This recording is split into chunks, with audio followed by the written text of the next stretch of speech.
할렐루야. 하나님은 저와 여러분 사랑하십니다. 우리 하나님 좋으신 하나님이시죠. 선우자를 바라보시면서 인사합시다. 주의 이름을 환영합니다. 축복합니다. 잠자로셨습니다. 네, 감사합니다. 6월은 오늘 장로님 기도하신 것 호국 보훈의 달입니다. 호국, 국가를 보호하기 위해서 나라와 민족의 어려움과 위기에 처했을 때 자신의 그런 삶, 생명을 초계처럼 버리고 헌신했던 분들이 계십니다.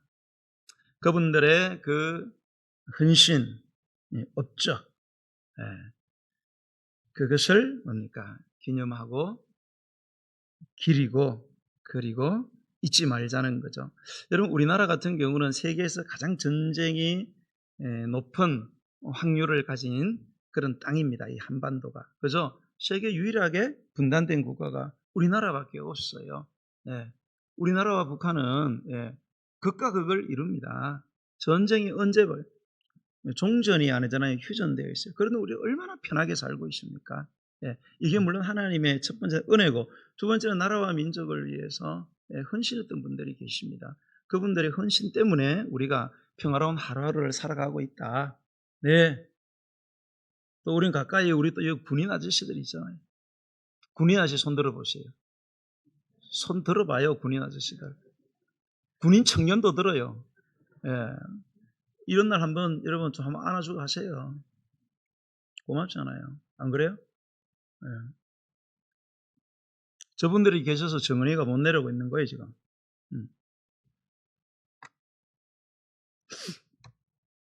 희생 없는 평화는 없습니다, 여러분. 역사를 이전 민족에게는 미래는 없다. 역사를 이전 민족에게는 미래는 없다. 말 들어보셨죠? 우리가 아무리 많은 세월이 흘러도 잊어서는 안 될, 잊지 말아야 할 과거가 있다는 사실을 여러분 알아야 됩니다. 우리가 과거를 잊지 말자는 것은 우리의 역사를 아픈 역사로 물들어버린 어떤 개인이나 어떤 나라나 민족을 우리가 탓하고 정오하고 보복하기 위함이 아닙니다. 참 요즘 이렇게 보면은 좀 마음이 안타까울 때가 이제 있습니다. 우리 매스컴을 통해서 이렇게 보면은 이래도 정치적인 부분들로 연루가 되고 이래서 과거를 20, 30, 50, 100년 뒤로 막 파가지고 우리나라를 힘들게 했던 민족 그런 사람들 아유 진짜 무서워요. 여러분 조심하세요. 싹 다 세상 말로 까발려가지고 마음이 좀 많이 아파요. 더 이상 사실 그래서는 안 되죠. 그거는 사실 저급한 겁니다. 우리가 과거를 기억하는 것은 그러자고 아픈 과거를 기억하는 게 아니고요. 같은 실수를 반복하면 안 되기 때문에 너무 아프잖아요. 같은 실수를 반복하지 않기 위해서 우리는 아픈 역사를 기억하고, 그러나 그 아픈 역사 속에서 나라와 민족을 위해서 헌신했던 그분들의 그 업적, 그런 것들을 오래오래 기려야 되기 때문에 우리는 아픈 과거를 기억을 할 필요가 있습니다. 우리나라는 1945년에 8.15 해방을 맞이했습니다. 동시에 남북의 38선이라는 경계가 쫙 그어졌습니다. 그리고 1950년에 6.25 전쟁이 발발을 했습니다. 요즘은 6.25 전쟁도 남한이 쳐들어갔다 또 이런 논리들도 많이 나오고 하죠. 우리 다음 세대들이 참 뭘 배울까 이런 생각이 참 듭니다. 그리고 1953년에 휴전 협정이 맺어졌습니다. 그리고 남북의 경계선이 그전에는 38선이었는데 이제 38선이 아니라 휴전선으로 바뀌게 되었습니다. 휴전선 좀 보여주세요. 휴전선. 네. 빨간 게 38선입니다. 38도선. 이렇게 돼 있는 데가 위로 올라간 데가 휴전선입니다. 보시면은 휴전선이 38선하고 많이 다르죠. 이 서쪽을 보면은 푹 내려앉았고 이 북쪽을 보면은 위로 한참 올라갔습니다. 아직 왜 저렇게 휴전선이 만들어졌느냐? 이 서쪽에는 주로 유엔군들이 주둔을 했고요. 북쪽에는 우리 한국군이 주둔을 했습니다. 전쟁의 막바지가 이르렀을 때에 우리 한국군들은 사력을 다해서 조금이라도 더 땅을 점령해야 된다. 그 목숨을 거는 결단을 하고 전쟁을 했습니다. 죽음을 불사하고. 요쪽에 있는 유엔군들은 물론 열심히 싸우긴 싸웠지만 이제 여러 가지 형세를 봤을 때에 이제 전쟁이 끝내야 된다. 이런 소문이 들리면서 뭡니까? 조금 요령을 부렸다 이거죠. 예. 그래서 많이 밀려 내려왔습니다. 그래서 저렇게 되었어요. 우리가 요 조금 올라가면 그 연천이잖아요. 이렇게 가만히 보시면 그 개성시 이런 것들이고, 그 개성 그것도 보면 연천 더 밑에거든요. 근데 서쪽에 저쪽이 아주 그 비옥한 광야지대입니다. 광야의 땅이에요. 좋은 땅은 거의 다 뺏기고 이쪽은 다 산지잖아요. 물론 강원도 사람은 그것 때문에 관광 잘하고 돈은 벌지만, 어제 이쪽은 다 산지. 그래서 저렇게 되었다는 거예요. 한편 우리 한국군은 정말로 생사를 거는 결단을 하면서 전쟁했기 때문이고, 이쪽은 뭡니까? 요령을 부리면서, 그래서 저렇게 되었다 이런 뜻입니다. 한때 유럽이 전 세계를 다니면서 탐험하고 정복을 했던 때, 제국주의 시절이죠.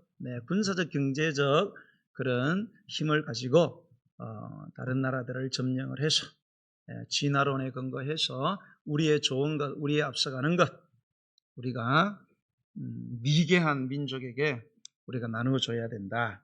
그런데 거부하면 싹 다 죽여버렸습니다. 싹 다 죽은 당연한 거다 이렇게 생각했어요. 자, 그런 시절이 있었어요. 그런데 이 유럽의 나라들이 이 남미, 남아메리카 이쪽에 상륙을 많이 시도를 했습니다. 그러나 번번이 실패를 많이 했는데요. 자, 그런 가운데 1519년 2월 19일에 스페인의 탐험가 에르난 콜테스라는 이 사람이 군인이죠. 11척의 배로 멕시코에 상륙을 하게 됩니다. 이제 상륙해서 점령을 하려고 한 거죠. 정복하려고. 그때의 그 멕시코의 인구가 몇만 명이냐? 500만 명이었어요. 이 코르테스가 11척의 배에 싣고 온 군인들은 553명이었습니다. 비율로 따지면 750대 1입니다. 누가 이기겠어요? 당연히 멕시코 원주민들이 이기겠죠. 그런데 놀라운 사실은 전쟁이 시작됐는데 멕시코 완전히 점령당하고 남미의 거의 대부분이 다 점령을 당하게 되는 이러한 아이러니한 일이 벌어지고 말았어요. 야, 이게 어떻게 가능할까? 553명의 군대가 500만 명이 아니라 남미의 수천만 명 되겠죠. 어떻게 하면 거의 다 점령을 했어요. 그 이유는, 그 비결은 간단합니다. 이 스페인 군대가 멕시코에 상륙한 후에 이 지휘관 에르난 코르테스는 부하들에게 한 가지의 단호한 명령을 내렸습니다. 그게 뭐냐? 우리가 타고 온 11척의 배에다가 기름을 뿌리고 전부 다 불태워라. 그렇게 했습니다. 부하들은 의아했지만은 명령했습니다. 다 불태워라. 왜 불태웠습니까? 돌아갈 생각하지 말고 너희들 여기서 지면 전부 다 죽는다. 이제 배수진을 치는 거죠.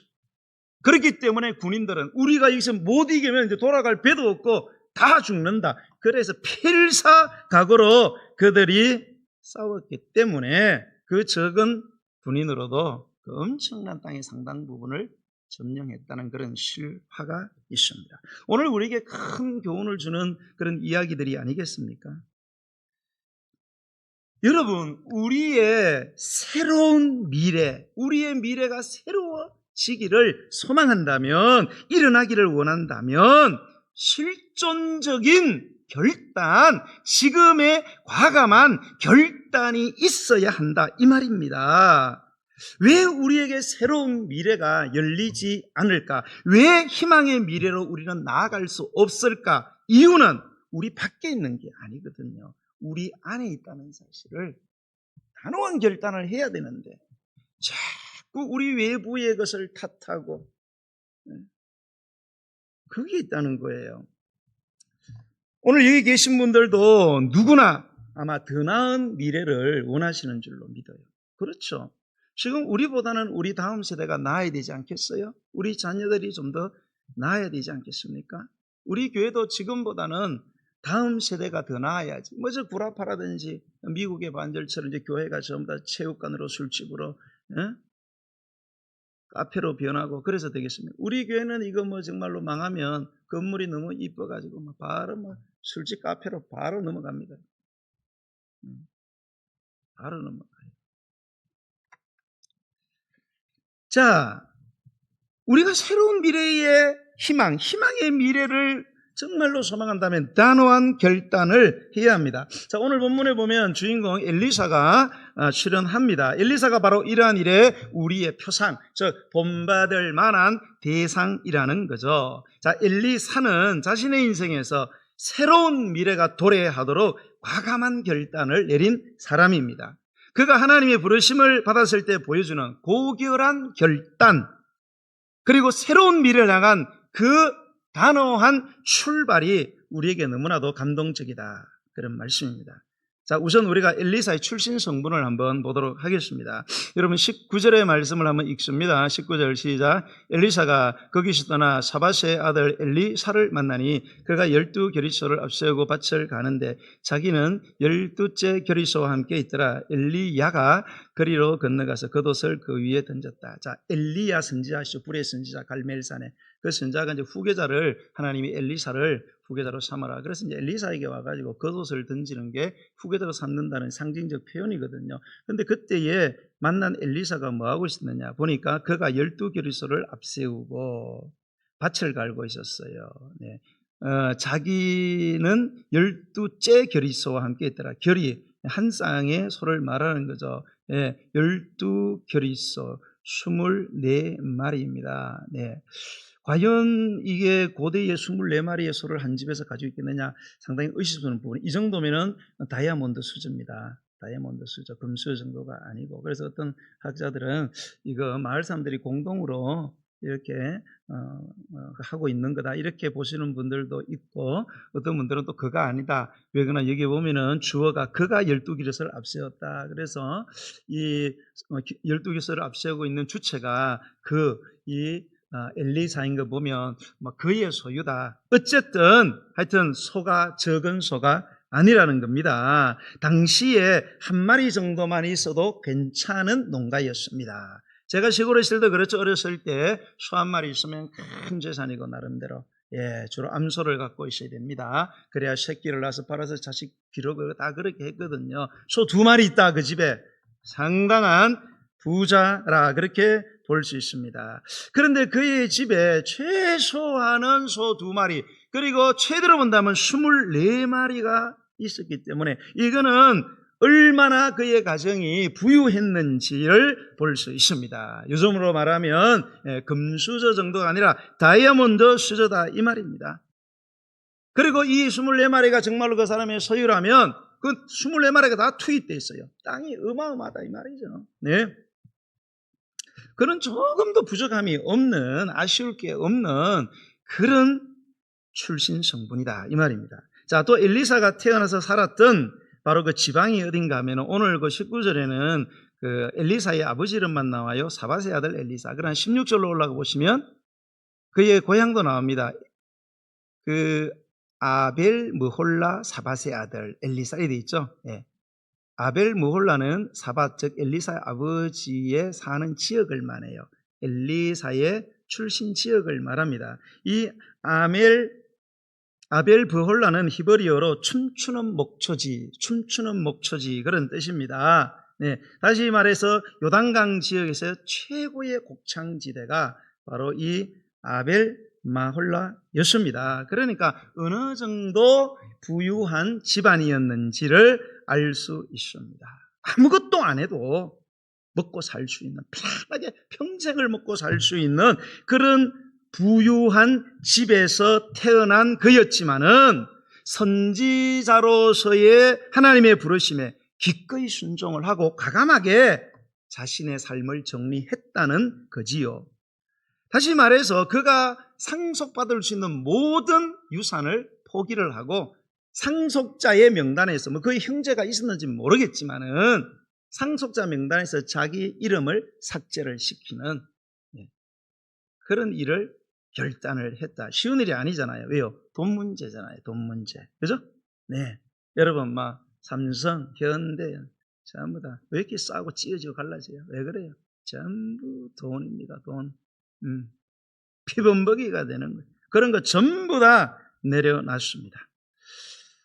사랑하는 여러분, 저와 여러분은 어떤 모습입니까? 주님이 우리를 부르실 때 그 부르심에 따르기 위해서 하나님은 저를 목사로 불렀고 여러분들은 장로로 부르고 집사, 권사, 교사 여러 가지 직분, 섬김의 자리, 아니 가장 근본적으로 성도로 하나님의 자녀로 부름받았을 때 그 부르심을 따라서 우리는 어떤 결단을 하고 지금 살아가고 있냐 이 말이죠. 과감하게 정말 엘리사처럼 하나님의 부르심에 따르기 위해서 우리가 지금 내려놔야 될 것이 뭐냐라는 것을 한 번쯤 좀 생각을 해봤으면 좋겠습니다. 그래야 새로운 미래가 열리는 거예요. 이번 주에도 집사님 두 분하고 어디에 다녀오는 길이 있어서 이렇게 가다가 우리 교회 아이를 이렇게 봤어요. 보면서 제가 그런 말을 했어요.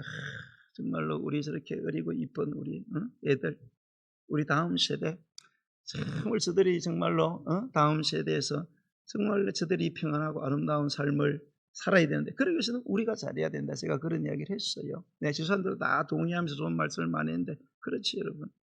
우리가 정말로 우리 자녀들의 세대, 여러분 오늘날 이 세상을 보세요. 정말로 세상이 무섭고 이제 우리 다음 세대, 우리 지금 유치원부 예배하고 있잖아요. 쟤들의 세대는 지금 세상이 어떻게 될지 너무너무 걱정이 안 되세요? 너무너무 걱정이 됩니다. 우리가 뭔가 결단을 내려야지. 그래야만 우리 자녀들의 세대가 미래가 열린다는 사실을 우리가 기억했으면 좋겠습니다. 자, 엘리사 선지자가 하나님께 크게 쓰임받은 이면을 좀 더 깊이 이해하려면 당시의 역사적인 상황을 살펴볼 필요가 있습니다. 오늘 우리가 그 18절 말씀 읽었잖아요. 그러나 내가 이스라엘 가운데에 7,000명을 남기겠다. 다 바알에게 무릎 꿇지 않고 다 바알에게 입맞추지 않겠다. 이 말이 왜 나옵니까? 엘리야 시대는 아합과 그 이세벨 시대잖아요. 바알 신앙이 들어왔습니다. 우상 숭배가. 그래서 하나님 믿는 사람 다 죽였어요. 목사는 다 죽여버렸습니다. 성도도 다 죽여버리고, 특별히 목사는 사기를 다 죽여버렸습니다. 선지자들. 그래서 엘리야는 자기 혼자 남은 줄 알았어요. 그래서 하나님, 나는 왜 이렇게 힘드냐고. 나는 열심히 특심인데 왜 나한테 조금 더 평안한 삶을 주지? 왜 이렇게 힘들게 하냐고. 왜 이제 내 혼자 남아서 이제 나는 언제 살해당할지 모른다. 그랬을 때에 엘리야야, 그런 소리 하지 말아라. 이야, 순결한 신앙의 영웅 7,000명이나 있다. 이런 이야기를 합니다. 그렇게 믿음 지키기 힘든 시대에 믿음의 순결한 영웅들이 7,000명이 있었는데 그 7,000명 가운데 가장 하나님께 귀하게 쓰임받은 사람이 누구냐? 바로 엘리사였다 이 말입니다. 우리가 성경에 보면은 엘리야의 그 선지학교, 여기 보면은 엘리사 동기들이 있습니다. 동기들 한 200명 정도 됩니다. 그 200명 가운데 유일하게 당대의 그 위대한 하나님의 선지자 엘리야의 후계자가 된 것은 7,000명 가운데 200명 가운데 유일하게 엘리사가 그 영광을 받아 누렸다, 그런 뜻이 됩니다. 그가 엘리야의 후계자가 되었으니 얼마나 놀라운 영광이고 그의 미래가 얼마나 놀라운 미래가 기다리고 있겠습니까? 그것이 어떻게 가능했습니까? 그가 하나님 앞에서 부르심을 받았을 때 그 부르심에 순종하여서 과감한 어떤 결단을 했다는 거예요. 준비된 사람이었기 때문에 가능했다. 오늘 우리에게도 이런 놀라운 미래의 지평이, 가능성이 열리게 되는 은혜가 있기를 예수님의 이름으로 축원드립니다. 지금 여러분, 우리의 가야 할 앞길이 구말립니다. 그러나 우리의 앞길이 너무나도 불확실하고 너무나도 불안한 미래 아닙니까, 여러분? 그렇기 때문에 우리가 새로운 미래를 열어주시는 첫 번째로 하나님의 은혜가 있어야 되겠죠. 그러나 하나님의 은혜가 임해도 그 은혜를 받을 준비, 우리가 무엇인가를 준비하고 있어야 되는데, 그러면 구말리 같은 우리의 미래, 우리 자녀들이 살아야 되는 미래, 이 미래를 위해서 우리는 무엇을 해야 할까요? 무엇을 해야 합니까? 첫 번째로, 우리의 미래가 열리기 위해서는 성품의 기초를 잘 닦아 놓아야 합니다. 우리는 이 엘리사라는 사람이 평소에 이 성품의 기초를 어떻게 잘 다지며 살아왔는지를 우리는 발견하게 됩니다. 여러분 19절의 말씀을 우리가 보시면, 엘리사는 24마리의 소를 12결의로 팀을 짜가지고 일꾼들에게 밭을 경작해 하고 있습니다. 그는 일꾼들을 시켜서 11쌍의 소를 앞세우고 자기는 맨 뒤에서 뭘 하느냐? 그냥 놀면서 잠자고 유유자적한 게 아닙니다. 그는 12번째 결의 소를 이끄는 쟁기를 잡고, 이 다이아몬드 수저가 굳이 그럴 필요가 없잖아요. 손끝에 물 적실 일 없습니다. 그래도 똑같이 일꾼들과 똑같이 한 결의의 소를 끌고 쟁기를 잡고 뭡니까? 열심히 일을 했다는 거예요. 여기에서 우리는 그의 겸손한 성품을 발견하게 됩니다. 여러분, 이게 있잖아요. 이게 돈 많고 지위 높은 사람들요, 이 허드렛 일 잘 안 하려고 하거든요. 여러분은 안 그렇습니까? 우리 교회는 사회적으로 아주 높으신 분은 없어서, 대통령이 이게 와서 막 여기서 막 걸레로 유비게 닦고 막 이래야 되는데, 원래는 그거 아무나 할 수 있는 게 아니잖아요. 겸손한 사람만 할 수 있습니다. 이 엘리사가 평소에 얼마나 이 사람이 겸손한 성품의 기초를 쌓으면서 살았는지를 한눈에 보게 돼요. 우리 교회는 겸손한 분들이 많았으면 좋겠어요. 아멘 좀 속으로 크게 하고 있죠. 아멘 소리를 어디다 다 잡아 드셔가지고, 정말 우리 교회는 이 겸손한 분들이, 겸손, 막 똥 있으면 똥도 손으로 좀 잡고 좀 이런 거 좀 해요. 아이고 데려라 그러지 말고, 내 속에 똥이 있어요, 여러분. 내 안에 똥이 있어요.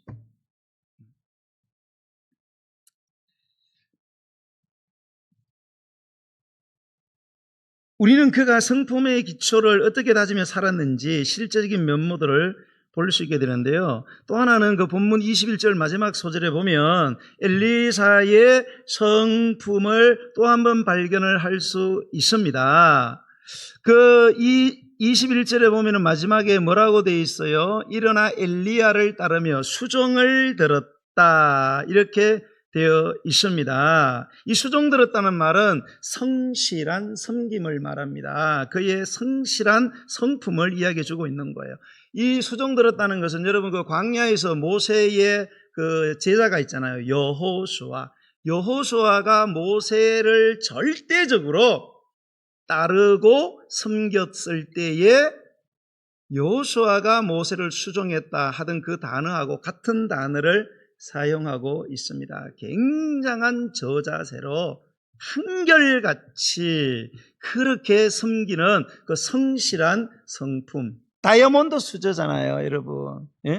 엘리야는 하나님 편에서 영적으로 보면 대단한 분이지만 일반적인 삶으로 보면 쫓겨다니는 선지자입니다. 그런데도 그를 깍듯하게 수종을 들었다, 성실한 섬김을 보여주고 있습니다. 사랑하는 여러분, 우리 인생의 진정한 성공은 늘 말씀드리지만 능력에 있는 게 아니고요, 성품에 있다는 사실을 꼭 기억했으면 좋겠어요. 그래서 여러분, 올해는 우리가 능력의 사람 이전에 능력이 나쁘다는 것 아니죠?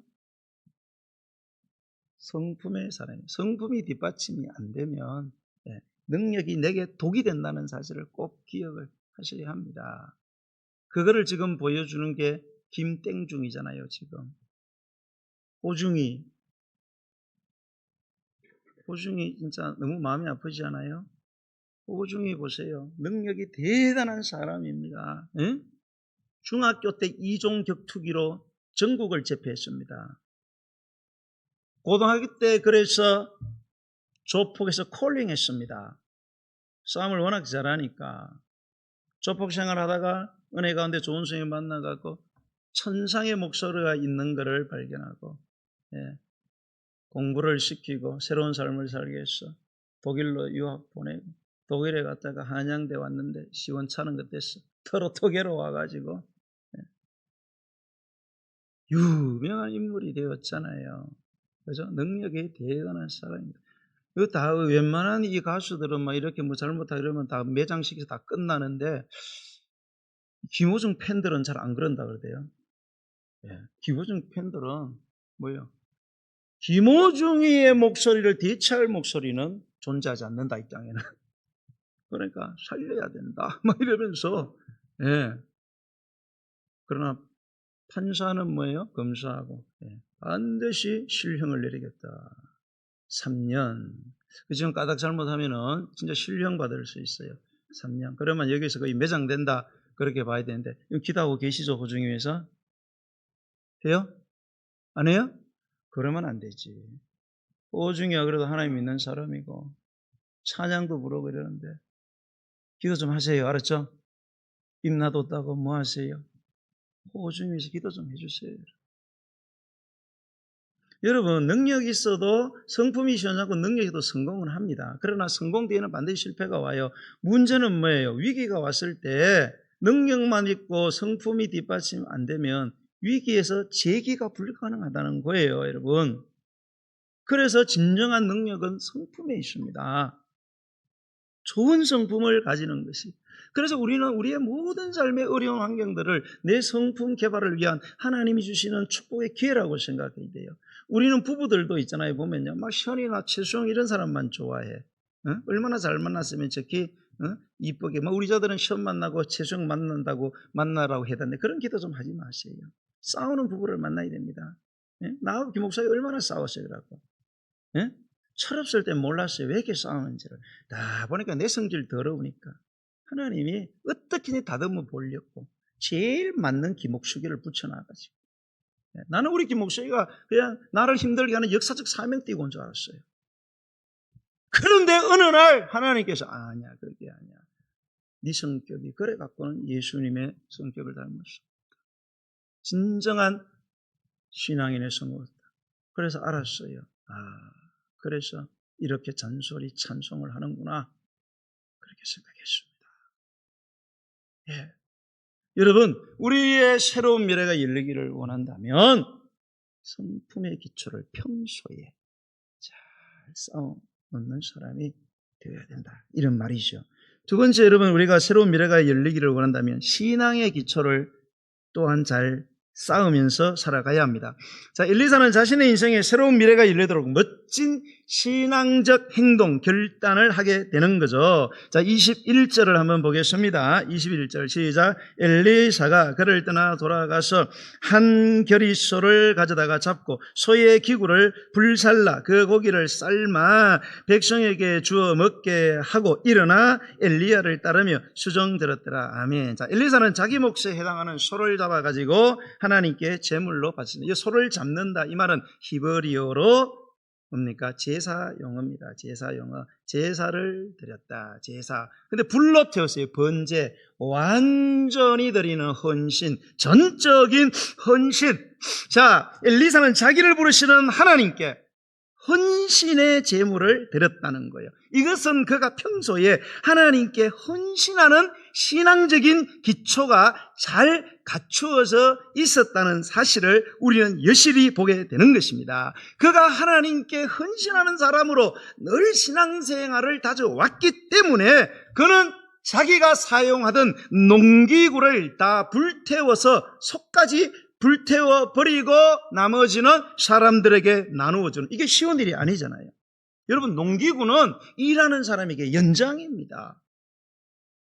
기술자들은 연장이 60% 70% 중요한 거예요. 아무리 기술은 연장이 시원찮으면 안 되고 이거를 다 태워버리고 소를 잡아먹어 버렸습니다. 이거는 나는 이제 결코 돌아서지 않겠다는 헌신의 의지를 선포한 거죠. 그가 소를 잡아먹고 쟁기를 불사른 만큼 나는 과거로 돌아가지 않겠다. 돌아가는 길을 완전히 스스로 차단하는 결단을 내린 셈입니다. 그는 자신의 삶을 하나님께 온전히 통째로 드리기 위해서 과감한 헌신을 결심한 것입니다. 여러분, 이처럼 우리는 우리 자신을 하나님께 드리며 헌신하는 일에 자꾸 쉼표를 찍지 말고 마침표를 찍어야 된다는 거예요. 찍고 또 씻다가 또 찍고 또 찍고, 이거는 헌신, 이건 헌신, 이거 헌신 안 되지. 그런 쉼표의 헌신이 아니라 단호하게 농기구를 불살라 버리고 내 사업에 필요한 모든 본전 미천 다 끝내버리고, 이게 쉬운 일이 아니잖아요. 그런 결단을, 그런 마침표를 찍어야 여러분 새로운 미래가 열린다는 사실을 우리가 명심해야 되지 않겠어요, 여러분?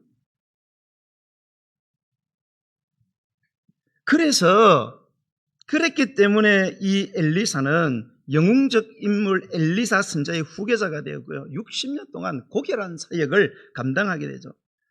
엘리사는 20대에 소명을 받았습니다. 부르심 받고 30대에 선지자의 서품, 임직을 받게 됩니다. 그리고 200여 명의 동기생들 중에서 유일하게 엘리야의 후계자로 선정이 되었어요. 비록 시골 농촌에서는 다이아몬드 수저였지만 거기서 살았으면 소나 몰고 쟁기질하며 농부로 끝났을 그에게 새로운 미래의 지평이 왜 활짝 열렸습니까? 그가 하나님 앞에 헌신하는 결단을 했기 때문에 60년 동안 5대 왕조를 지나면서 90살 이상을 살면서 가장 민족에 요긴한 시대에 정말로 존귀한 일꾼으로서 쓰임받은 이유는 그냥 그래 된 게 아니고 그가 헌신할 수 있는, 헌신을 위해서 결단하는 그런 신앙적 기초를 평소에 쌓아놓았기 때문에 하나님이 사용하셨다는 사실을 기억하시기를 주의 이름으로 축복합니다. 사랑하는 성도 여러분, 오늘날도 똑같습니다. 오늘 하나님의 부르심의 공식도 똑같고 불러 쓰시고 사용하시고 우리를 존귀케 하시는 공식도 똑같습니다. 그게 뭡니까? 하나님의 은혜겠지요. 그럼 우리 편에서 주신 이 귀한 축복을 우리가 누리는 것은 우리의 성품의 기초를 잘 다지셔야 합니다. 성품의 기초. 성경이 말하는 갈라디아서의 성령의 열매 9개, 사랑과 희락과 화평과 오래 참음과 자비와 양선과 충성, 온유와 절제, 라는 전부 다 성품이죠. 이런 성품을 잘 다져 놓으시면 우리의 미래가 열리는 줄로 믿으시기를 바랍니다. 두 번째는 신앙의 기초를 여러분 잘 다지시기 바랍니다. 신앙은 헌신하는 것입니다. 과감하게 내 것을 내려놓고 하나님께 헌신할 때 하나님이 우리를 존귀하게 사용하시는 것입니다. 성경에 이런 말씀이 있습니다. 나를 존중하는 자는 내가 그를 존중히 여기고 나를 멸시하는 자는 내가 그를 멸시하리라. 이런 말이 있습니다. 제가 이거 양육반에서 말씀을 가르치면 늘 말씀드립니다. 여러분, 하나님과의 신앙생활을 늘 사람과 사람 사이의 관계로 하셔야 됩니다. 우리 하나님이 안 보이니까 우리는 보이는 사람 할 때는 뭐예요? 항상 관계를 생각해. 내가 이렇게 하면 저 사람은 서운하겠다. 저 사람이 이렇게 하면 내가 좋거나 서운하잖아요. 하나님도 똑같습니다, 여러분. 응? 내가 은혜를 받아 좋은 일이 생기면 그 사람에게 감사하고 가서 고맙다 그러고 그래야 되잖아요. 우리는 그렇게 하냐 말이에요. 하나님 앞에 은혜 받았다고 다 감사하는 게 아니에요. 성품 좋은 사람만 합니다. 성품이 지랄 같으면 자기가 잘나서 된 줄 알아요. 여러분 어떠세요, 여러분? 그러면 우리의 미래가 열리지 않습니다. 좋은 성품의 사람, 은혜 받으면 감사할 줄 알고, 힘들어도 참을 줄 알고, 의지로도 한결 갖고 그래야지. 능력은 뛰어난데 그냥 손 뒤집듯이 화장실 갈 때만 올 때만 다르고, 그 어떻게 이런 복을 받을 수가 있겠어요? 신앙의 기초, 헌신할 줄 아는 사람, 존귀한 것을 하나님께 여러분 드리십시오. 여러분 남들이 쏟아 남은 거 여러분 받으면 기분이 어떠세요, 여러분? 생일 선물인데 막 큰 거 이런 거 하나 따는데 막 뜯은 중고네 쓰던 거 기분이 어떠세요, 여러분? 죽어도 욕먹습니다. 하나님께 귀하게 헌신을 하세요. 그러면 주님이 존귀하게 여러분 사용을 하십니다. 여러분이 그렇게 하는 것만큼 거기에 비례해서 하나님이 저와 여러분의 미래를 열어주신다는 사실을 꼭 믿었으면 좋겠습니다. 여러분, 좋은 성품에서 좋은 신앙이 나옵니다. 내가 신앙 좋은 거 뭘로 증명하겠습니까? 좋은 성품으로 증명하는 거예요. 내가 목사라고, 우리 아버지 목사라고 택도 없는 소리입니다. 내가 수신전 믿었어요. 택도 없는 소리입니다. 하는 것을 보세요. 하는 걸 보면 성품을 합니다. 성품이 우리의 신앙을 가늠하는 척도라는 사실, 그게 축복의 길이라는 사실을 기억하는 저와 여러분 되시기를 예수님의 이름으로 간절히 축원드립니다. 우리 찬양 드리면서 준비하신 예물을 하나님께 바쳐드리겠습니다. 할렐루야. 이 눈에 아무 증거 아니 배어도 믿음만을 가지고서 늘 걸으며 이 귀에 아무 소리 아니 들려도 하나님의 약속 위에서 이 눈에 아무 증거 이 눈에 아무 증거 아니 배어도 믿음만을 가지고서 늘 걸으며 이 귀에 아무 소리 아니 들려도 하나님의 약속 위에서 할렐루야 걸어가신 믿음 위에 서서 나가세 의심 버리고 걸어가신 믿음 위에 서서 눈과 귀에 아무 증거 없어 할렐루야 이 눈에 보기에는 어떠하든지 이미 얻은 증거대로 늘 믿으며 이 마음에 의심 없이 살아갈 때에 우리 소와 주 안에서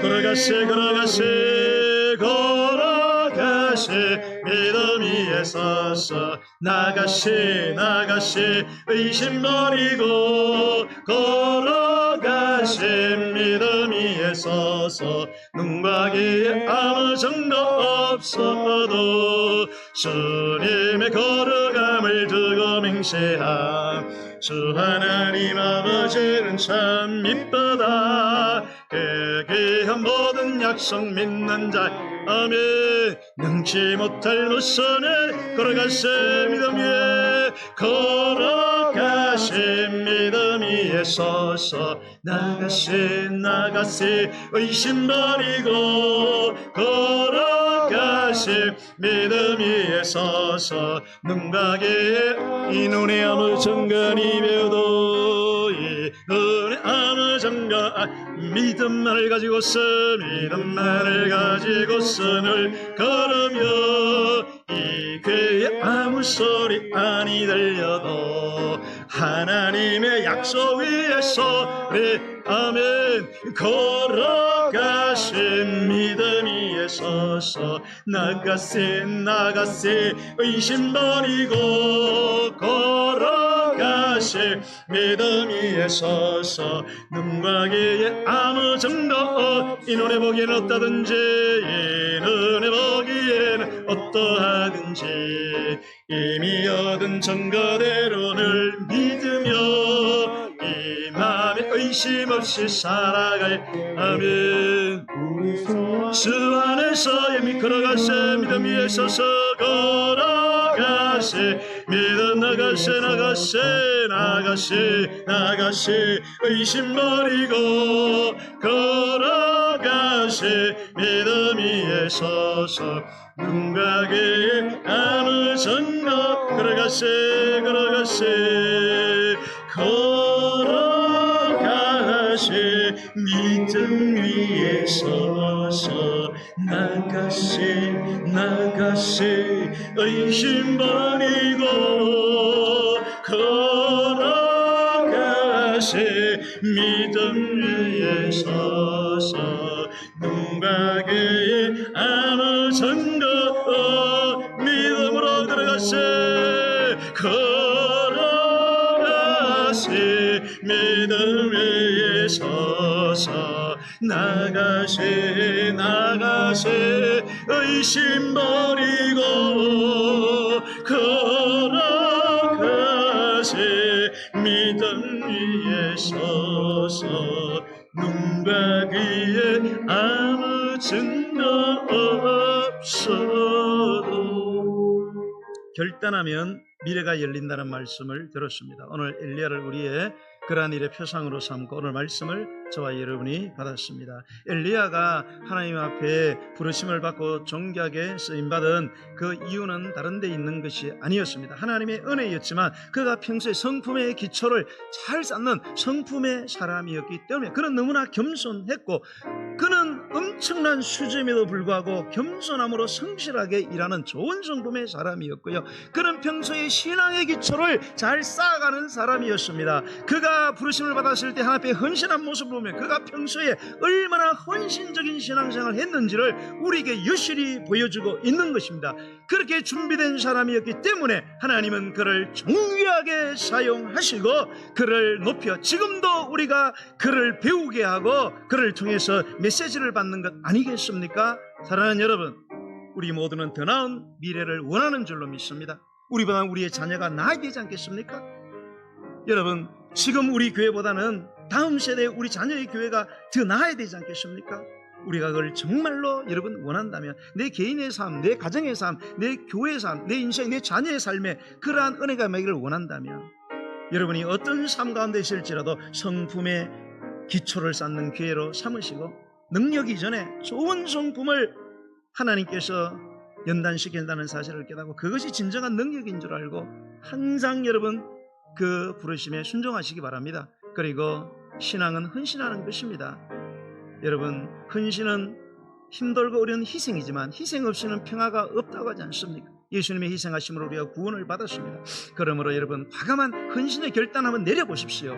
그러면 하나님께서 여러분을 부르시고 여러분을 쓰시고 여러분을 존귀케 하신다는 것을 삶에서 반드시 누리게 될 것입니다. 하나님 그런 삶을 내게 허락해 주셔서 나를 통하여 내 주변의 사람, 내 가정, 내 가족들, 특별히 내 사랑하는 자녀들의 살아가는 세대가 주님이 열어주시는 바로 축복의 희망된 그러한 미래가 될 수 있도록 간구하오니 주여 응답해 달라고 주의 이름 부르고 기도합시다. 주여